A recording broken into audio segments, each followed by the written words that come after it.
Salut les costauds, bienvenue pour cette nouvelle édition de la Côte de la Mort.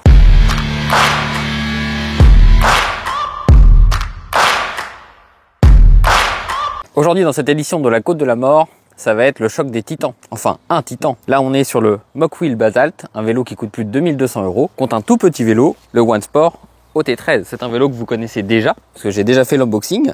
C'est un vélo low cost. On est exactement sur un prix de 680 €. Pour pas dire 700. Pour rappeler, qu'est-ce que c'est la Côte de la Mort? La Côte de la Mort, c'est une côte qui est très raide. On va prendre avec les deux vélos et le but, ça va être d'aller le plus loin, évidemment. Comme d'habitude, le but, c'est de ne pas s'arrêter. Mais les vélos, généralement, n'ont pas assez de puissance parce qu'on a vraiment une pente qui est très raide. Et comme d'habitude, je suis avec Lunaris. Bonjour, c'est moi. Qui va se prêter au jeu. C'est moi aujourd'hui qui vais me lancer en premier. Et on va commencer par le plus petit vélo, du moins le moins cher. Logiquement, celui qui devrait être le moins performant. Donc vous l'avez vu la dernière fois sur l'unboxing, c'est un produit relativement entrée de gamme. On a un moteur dans la roue arrière qui développe théoriquement 250 watts. Je ne sais pas quelle est sa réelle puissance en crête. La batterie, elle, délivre 48 volts et a une capacité de 15 ampères-heure, donc ce qui est pas trop mal pour un vélo de ce genre. Maintenant, le fait que ce soit en 48 volts, j'espère que ça va m'aider pour monter jusque là-haut. On n'a pas installé l'accélérateur, que vous aviez vu très certainement lors du déballage. Là, ça va se reposer intégralement sur les jambes et le petit moteur. Et sur l'autre, ça sera pareil. On n'a pas installé d'accélérateur, tout simplement parce que sur l'autre, il n'y en a pas de fourni. Je me mets sur le mode d'assistance le plus élevé, donc le numéro 3. Ça me dit qu'au niveau de la batterie, je suis aux 3/4. Sur le dérailleur, je suis en 1, donc prêt pour mouliner. Voyons jusqu'où j'arrive. Let's go!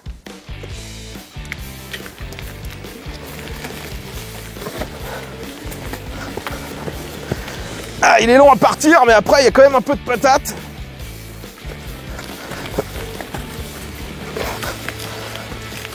Oh, le con!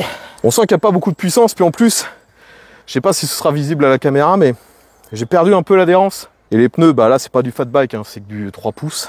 Bon, il n'y a pas assez d'adhérence, pas assez de patate. Bon, peut-être que Marc, lui, arrivera à monter un peu plus haut. Mais clairement, le plus dur, c'est le début, en fait. Parce qu'il est long à envoyer l'aide. Au début, c'est vraiment que nos jambes. Donc le costaud numéro 2 sur la ligne de départ. Je prends ma place. Alors, j'espère que je vais aller plus loin que lui parce qu'il a vraiment pas été haut. Franchement, c'était une des pires prestations. On va voir si j'arrive à le battre. J'ai des gros doutes. Allez, je me lance. 3, 2, 1, go! Allez, il faut faire partir le moteur, c'est ça le plus dur. Il part, on y est parti. Il a du mal. Clairement, c'est mes jambes qui le font avancer plus que le moteur. Par contre, j'ai une bonne tenue. Bon, bah, j'ai été un petit peu plus loin que toi, à peu près 2 mètres. Pas beaucoup plus. Oh, si, quand même, hein. Toi, tu t'es arrêté juste avant les ronces. Hein. Ouais, bah là, je suis à peu près là où je me suis arrêté.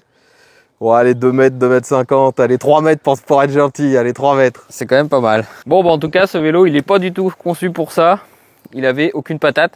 Là, vraiment, en fait, je l'ai monté juste à la force de mes jambes. Hein. J'ai pas monté presque avec le moteur. Le moteur, il était en peine totale. Hein. Vraiment pas du tout adapté à ça. Ouais, parce que moi, en fait, ça me fait penser au... On avait testé ici, qui lui aussi était entrée de gamme, mais qui finalement avait une patate de dingue. Je sais plus le nom. Il était noir et bleu. C'est celui que j'ai chez moi, c'est le Duot. Voilà, le Duot. Donc le Duot, lui, coûtait pas très cher, mais finalement, ici, il s'en sortait très bien. Et il avait vraiment une patate de dingue. Alors que là, bah, c'est pas du tout la même chose. C'est un vélo qui était débridé, qui prend 50 km/h. Mais il ne faut pas oublier que la bride ne change rien à la puissance. Hein. Oui, mais n'empêche que l'autre, avec juste avec l'accélérateur, j'étais monté comme jamais. Hein. C'était une folie. Là, même si tu avais un accélérateur, de toute façon, le moteur, il a carrément pas la patate. Hein. Non. Maintenant, on va essayer avec l'autre. Hein. Le Mocwheel, c'est quoi le nom? Basalt. Basalt. Donc le champion va tout de suite changer de vélo. Donc c'est bien sûr pas du tout le même gabarit. Vous voyez les deux côte-côte. C'est pas toi qui t'es lancé en premier? Non, c'est toi, vu que t'es chaud là. On va tout de suite voir la différence. Mais la bête en place. Le Mocwheel Basalt. Le Basalt. Alors déjà, faut savoir que le Basalt, c'est un vélo, donc vous voyez, qui est énorme. Hein. En termes de gabarit, il ressemble beaucoup au Cyrusher Ranger. La grosse différence, c'est que celui-ci n'a pas de suspension à l'arrière. Au niveau de la puissance, pareil, on sait pas trop, c'est donné pour 250 watts. Il n'y a pas réellement de puissance indiquée sur la page du internet du constructeur ni sur le moteur. On suppose bien sûr qu'il est capable de délivrer bien plus que 250 watts en crête. Il a un capteur de couple, il n'y a pas d'accélérateur, il est relativement lourd vu qu'il fait 35 ou 36 kg je crois. Et puis c'est un vélo qui est fait quand même pour les grands, vu que logiquement il faut faire minimum 1,65 m pour monter dessus. Donc Marc est juste à la limite. Je fais 1,65 m. Voilà, vas-y champion, montre-nous que t'es le plus fort. La selle va peut-être être un peu haute pour toi. Hein. Non. De toute façon, je te dirais que dans la côte de la mort, tu t'assois pas sur la selle, tu restes debout. Donc tu es bien sur le mode de puissance le plus élevé. Mode 5. Dérailleur sur 1. Bah oui. C'est parti. 3, 2, 1, go! Ouais, et là, on sent le moteur qui part tout de suite. Par contre, la puissance, elle a l'air limitée aussi. J'ai des pneus qui crochent. Oh, il n'y a pas de puissance sur le truc. Ah. Tu es allé exactement au même niveau avec les deux. Et ben, j'ai eu la même sensation qu'avec l'autre. Hein. Il n'y avait aucune puissance. Hein. Faut croire que celui-là, il est vraiment bridé en puissance, donc, et pas bridé uniquement en vitesse. Bah, je sais pas. Mais j'ai senti vraiment qu'il n'y avait pas de puissance, que j'avais l'impression vraiment qu'il n'y avait rien, quoi. Rien sous le capot. Ouais, rien à voir avec les autres dingueries qu'on a pu tester, quoi. Non, clairement. C'est dommage parce que sur route, il fonctionne plutôt bien. Mais alors là, dans la côte, ça n'a pas l'air fou. Bon, maintenant, bah, je vais essayer de faire la même chose, mais bon, je me doute que le résultat va être à peu près identique à tout à l'heure. On va voir.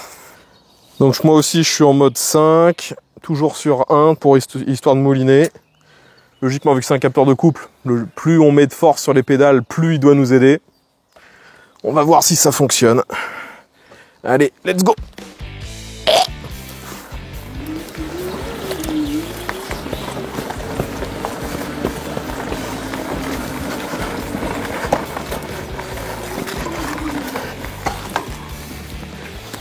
On a la même sensation, hein. On n'a vraiment pas l'impression que le moteur nous aide. Hein. Là où c'est encore plus frustrant aussi, c'est que vu qu'il y a un capteur de couple, finalement, on n'a pas le droit à l'erreur. C'est-à-dire que si on s'arrête de pédaler, ne serait-ce qu'un quart de seconde, instantanément, il coupe la puissance moteur aussi. C'est pas du tout la même sensation que quand on a une gâchette où on peut justement se servir du moteur pour garder un peu d'élan et repartir. Là, c'est impossible la côte de la mort avec ce vélo. Pas adapté. Pas adapté du tout. Non, en termes de patates, ça le fait pas du tout. Donc en conclusion, qu'est-ce qu'on peut dire? Eh ben, on peut dire que ce soit le One Sport ou alors le Mock Wheel, eh ben, on est sur deux vélos qui sont pas du tout adaptés à des fortes pentes. Je pense que c'est plus des vélos qui sont faits pour faire du petit chemin et c'est tout. Je tiens quand même à rappeler que l'intérêt de ce test, c'est justement de voir si ces vélos à assistance électrique sont réellement performants dans les zones où les gens comme moi qui ne sont pas sportifs vont réellement avoir besoin d'aide. Et ici, si vous faites de la forêt, vous tombez même ponctuellement sur une très grosse pente, bah avec ces deux vélos, vous êtes limite autant en galère, voire peut-être même plus en galère qu'avec un vélo qui n'aurait pas d'électricité, vu qu'ils sont beaucoup plus lourds et donc encore plus difficiles à déplacer si vous vous retrouvez complètement bloqué. Donc voilà, c'était la côte de la mort avec le Mock Wheel Basalt et le One Sport OT13. Si la vidéo vous a plu, abonnez-vous, laissez des likes. On se retrouve bientôt pour une prochaine vidéo. Allez, salut à tous!